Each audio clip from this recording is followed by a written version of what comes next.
Bikin udang ronggeng panggang dikasih sambal mangga enak banget kali ya. Cus! Bikin lumuran buat udang panggangnya pakai bawang putih, mentega cair, kecap asin, saus tiram, madu, minyak wijen, terus oles ke udang ronggeng yang udah dikupas. Terus panggang deh udangnya.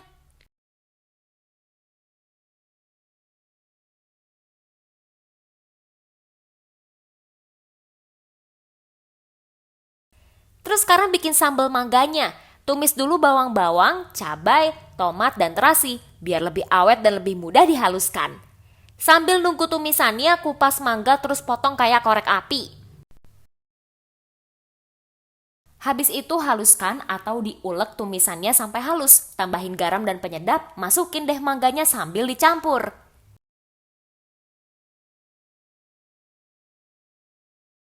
Sajikan deh udang panggang dan sambal mangganya. Dimakan pakai nasi hangat, enak banget deh.